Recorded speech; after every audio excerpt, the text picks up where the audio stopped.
debate de ontem foi algo interessante, mas que não surpreendeu. Nós tínhamos dois candidatos à presidência da República, um à reeleição e outro a ser o candidato a ser eleito, que se degladiaram durante um tempo enorme, fizeram o espectador perder 1h30 para ao final não conseguir entender exatamente qual a plataforma de nenhum deles. As interrupções foram constantes, a tentativa de fazer com que a cada 2 minutos mudasse o tema e o direito de falar acabou não dando resultado, foi uma péssima forma de fazer a entrevista. E o que nós vimos foi que as interrupções lado a lado acabaram destruindo a oportunidade de 100 milhões de pessoas que estavam assistindo de poder entender a linha mestra de cada uma das candidaturas.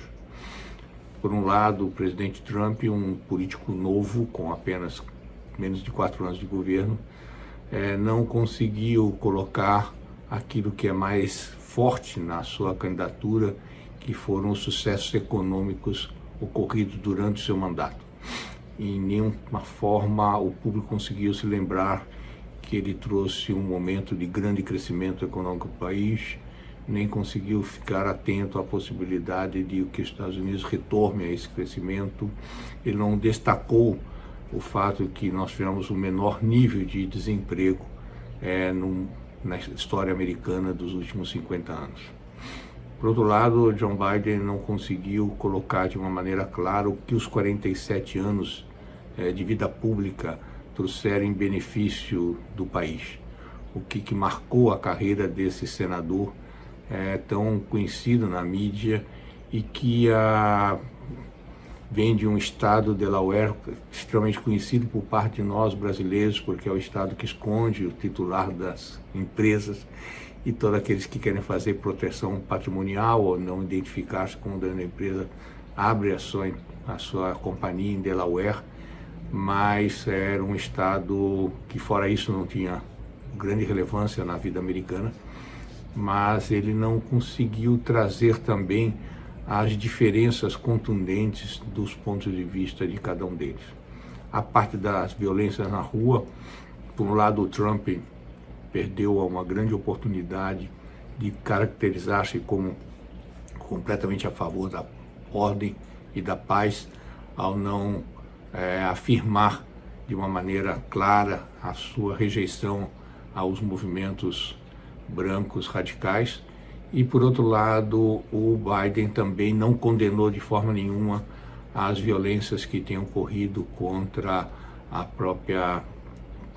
as cidades, contra os cidadãos, contra as empresas que estão nestas cidades que estão sendo destruídas praticamente. E ao classificar a Antifa apenas como um pensamento e não como um movimento armado e de guerrilha urbana, perdeu a chance de trazer para si um contingente grande da população americana que estava buscando encontrar uma forma de, bem ou mal, ter paz e ordem nesse país. Nós vimos duas pessoas com preparos completamente diferentes para o debate. O presidente Biden, o vice-presidente Biden, candidato a presidente, não estou querendo aqui antecipar o resultado do pleito, ele parece que havia tomado assim doses fenomenais de Adderall ou adrenocroline ou qualquer outro remédio, porque ele estava extremamente focado, muito contundente na sua forma, com todas as perguntas ensaiadas e respostas muito eficazes no debate. E o presidente Trump, que vinha de uma corrida de 4, às vezes comícios no mesmo dia ao longo das últimas semanas, não conseguiu trazer a paz e a tranquilidade ao debate. E ele esqueceu-se que era muito mais importante um debate com 100 milhões de pessoas ouvindo do que os 40 mil que vão a cada aeroporto recebê-lo e manifestar a sua solidariedade. No que diz respeito aos planos econômicos, ficaram os dois nos devendo. O Trump em si não precisava apresentar muita coisa, apenas dizer que ele vai manter a sua regra do jogo e que vai procurar baixar mais os impostos ainda. O Biden não explicou de uma maneira contundente de aumentar os impostos sem diminuir os empregos e sem diminuir a capacidade de crescimento do país. E nós ficamos assim num embate bastante, que eu diria até chamaríamos de um bugilato entre os candidatos e as pessoas que estavam aguardando. Do mundo inteiro, mais de 200 países estavam vindo esse debate, não conseguiram sair dele com uma noção clara do que isso representa. Com relação à lisura do processo eleitoral, que alguns canais de televisão têm mostrado a compra de votos, as pessoas indo pagar 200 ou 800 dólares pelo voto que as pessoas recebem em casa, não foi de uma maneira marcante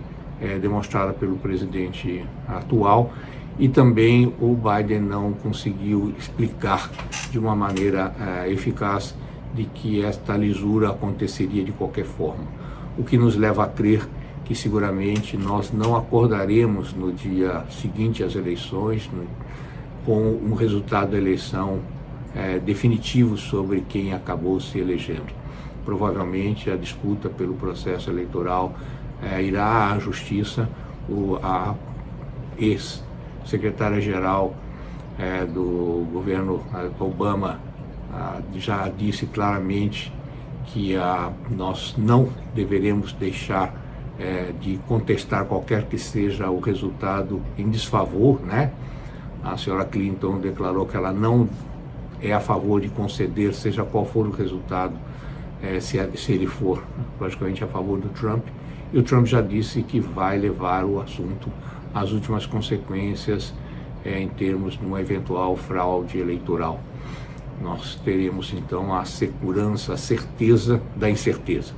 Nós estaremos de alguma maneira tendo que esperar o resultado das urnas ser confirmado pelos tribunais, o que seguramente vai acontecer. Isso traz uma grande insegurança para o país. Seguramente hoje nós teremos as consequências desse mau debate nas bolsas, uma insegurança para o investidor, sem saber exatamente o que nós vamos conseguir encontrar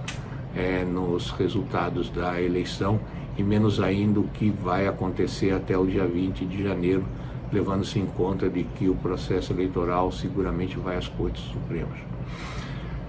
Com relação à indicação da Suprema Corte, que foi um assunto colocado em debate,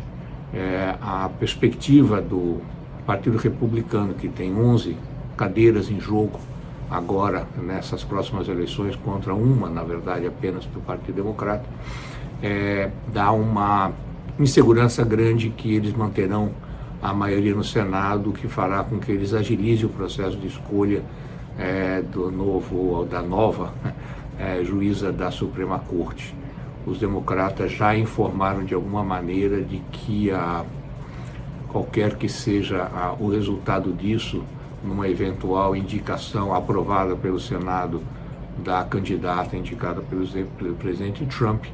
eles vão modificar a legislação de tal maneira a agregar pelo menos mais 4 ministros da Suprema Corte em vencendo a eleição, de forma que eles tenham uma maioria tranquila na Suprema Corte